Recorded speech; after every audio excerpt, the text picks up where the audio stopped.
Barrett, good morning. Good morning. Anything go on this week? We talking about Vanderbilt fall camp opening? I assume that's the biggest news of the Think week. so. Let's lead with Vandy. Where do you think they finish in the SEC East? So looking at Ohio State right now, let's start with putting Urban Meyer administrative leave. Did you think they would do so, or were you surprised Ohio State went to that spot right now? Oh, absolutely. I thought they would. I wasn't surprised at all based on the specific allegations, the provable evidence against Zach Smith, and provable evidence that Urban Meyer does and should have known not just a little bit about it, but everything about it. So, not surprised at all. I think a lot of folks were expecting him. What day was that? Wednesday or Thursday, whenever it happened, that he would be fired that night. That's not how this works at all. Paid administrative leave is code for working out the terms of a divorce, but even Art Briles, when that whole thing happened, he wasn't fired right away. It was something dismissed or suspended with the intent to terminate or something like that. So they're all working out the details behind the scenes. But I think eventually, and maybe as soon as today, he'll be gone. But no, I wasn't surprised that something had to be done immediately based on what went down, the evidence that was there, and the text message specifically that I would not say directly point to Urban Meyer, but indirectly in a lot of different ways too. I'm interested in what you just said. You would not be surprised if as early as today Ohio State fires Urban Meyer? Yeah, I wouldn't be surprised at all. I think that, again, this is known to everybody within that program and making these decisions that they can't have him on because he enabled not only domestic violence, but you'd say I would go so far as to say a serial abuser to not only work within the program, but work within the program for a decade with Urban Meyer across 2 stops. And if you enable that, and I don't care if it's this day and age or another day and age, if you enable that, you can't be employed for a lot of different reasons. You can't be employed. And I ask you this, DA, if you're in a line of work, or I'm in a line of work, right, and I've been accused or you've been accused of domestic violence multiple times over the course of a decade, whether you're innocent or guilty or whether it's been proven or not, if you had that kind of track record, would you be employed by CBS Radio right now? I would say no. I think because of the profile of a position like this and representing a company, I think there's other companies that, I'm not saying in media, but there are other occupations where you could probably survive it. But no, in our instance, I don't think so. But that's really interesting. So you kind of felt like as soon as this story broke, you said, this is it. He can't survive this.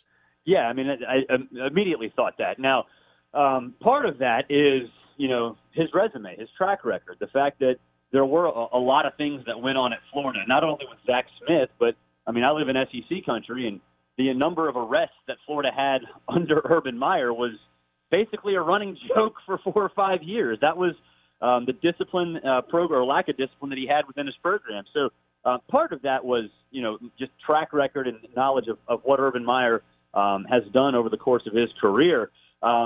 But no, immediately when it broke and you read the story and you see the pictures and you sort of factor in all of the other things that have gone on, the fact that the 2015 arrest warrant initially did not have a box check that said arrest, but then the original that Brett McMurphy uncovered did have a box named checked for arrest. That to me is a sign of a massive cover-up on a lot of levels, maybe not even just on Urban Meyer and the football program's level. So when you read that story and you see those pictures, I can't see how anybody would survive. And immediately I figured that it was going to happen. It was just a matter of when, not if. Barrett Sallee joins CBS Sports College Football Insider, CBS Sports HQ as well. So this is what strikes me as most amazing, is that it's a wide receivers coach. Is it amazing that Urban Meyer would protect a guy who ultimately you can replace that guy with a million different assistant coaches? Is it bizarre to you that Urban Meyer might be taken down by protecting, of all people, a skill position coach that you could replace with tons of different replacements? Well, I think that's the most damning thing that happened is wide receivers coach is pretty low on the totem pole in terms of the coaching staff. Now he also was the recruiting coordinator, and he was a really good recruiter himself. So there's that aspect, but you can find guys to do that. I mean, you're Ohio State, you're Urban Meyer. You can find recruiting coordinators. You certainly can find wide receivers coaches. So yeah, that jumped out to me as, why would you do that? Like, why is he so important? And I know people have tossed out the idea that, he's Earl Bruce's grandson, legendary Ohio State coach Earl Bruce's grandson, and that might have played a part in why he was kept on. But that doesn't matter when he was at Florida. Like, why would anybody care that he was Earl Bruce's grandson when Urban Meyer was at Florida? Well, is this loyalty to Earl Bruce because Earl gave Urban Meyer his first job, basically? Maybe, but does that matter if someone was accused of domestic violence at another institution? I mean, I think the biggest thing here was that Urban likes to keep everything in-house. He likes to maintain this football bubble and not let anybody else in, to a point where Zach Smith is the only assistant that he's ever fired. So I don't think the Earl Bruce angle really holds any water. So, it was surprising that it was a wide receivers coach. It is surprising to me that people try to justify it because of Earl Bruce's grandson. But to me, it's just Urban Meyer showing his true colors and what he's all about. And what he's all about is winning above all else. If Ohio State cut bait today, let's say with Urban Meyer, or over the weekend or by Monday, would they try to replace him with somebody from outside of the program?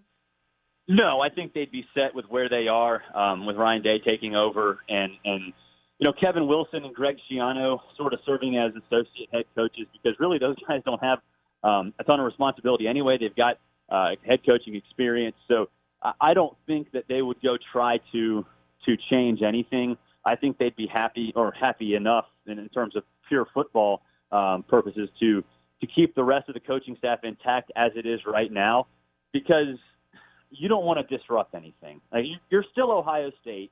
You're still talented. The offensive scheme is not going to change. The defense is still going to be the defense. So I don't think they'd make any move. I think they'd just keep it as is for the time being. Kind of like they did in 2011 when Tressel was let go on Memorial Day and they let Luke Fickell go for a full season. Now, it obviously didn't work out all that well. They went to a Gator Bowl, went 6-6. But, I think they understand that in this situation, continuity, or at least as much continuity as you can possibly have, is the way to go. Because, we've seen other situations. John L. Smith at Arkansas, Jim Grove at Baylor, they started okay at the beginning of that season. But when you disrupt the apple cart like that, late in the off season, it typically ends badly. So they're going to try to keep it as calm as possible if they do let go of Urban Meyer.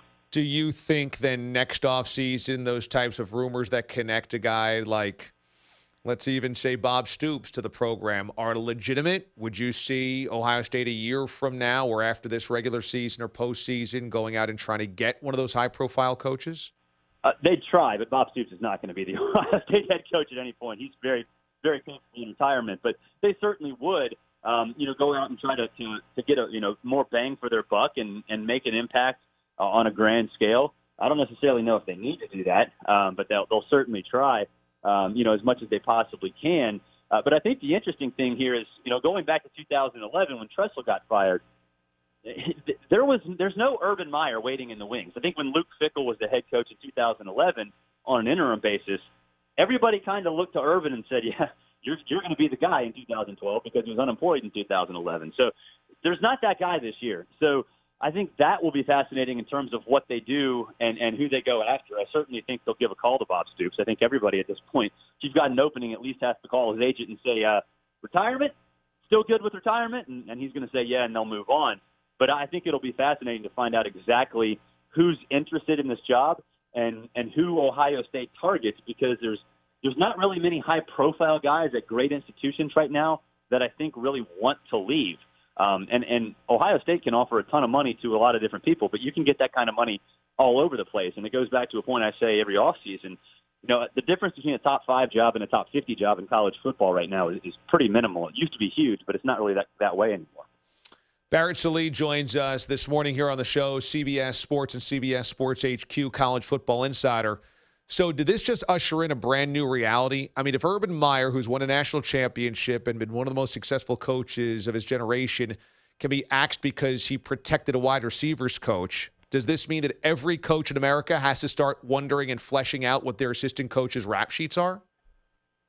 Well, I don't necessarily know if they have to do that, but if something comes to their attention, then they need to deal with it the proper way. And I think that's the most important thing is that, like, look, a head coach is not going to and shouldn't really, have to worry about the histories, personal histories of everybody within the program. I mean, you're going to have, in any organization, you're going to have people with skeletons in their closet that have done bad things. And, if you try to understand all of that and dig up all of that as a leader, whether it's a head coach or a CEO or whatever, that's going to be your only job. You're going to spend way too much time doing that. So I don't necessarily think you have to do that. I think, certainly there will be background checks that, are performed when people get hired.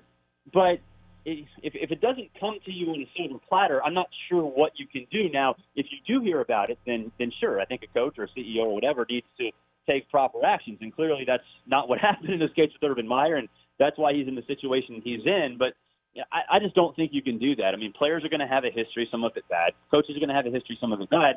And unless it's documented, I'm not sure how you can really go about doing that unless you just want to waste all your time digging up the personal lives of everybody within your organization. So we only have about 30 seconds left, but you don't foresee any way that he can hold on to this job, that Urban Meyer survives? No, I think he's gone by the end of the weekend. Maybe today, but by the end of the weekend for sure. Barrett Sallee joining us this morning on the show. He is all over college football as we march towards the beginning of the season, less than a month away, just a couple of weeks away. And next time we talk, Barrett, I'm sure we will talk about more than just Urban Meyer, but this is obviously a massive story. Follow Barrett on Twitter at Barrett Sallee, and also watch for him at CBS Sports HQ. Read him at cbssports.com. But it's always good to catch up, man. Thanks so much for the time today. Thanks, DA. Appreciate it. Barrett Sallee joining us this morning here on the show.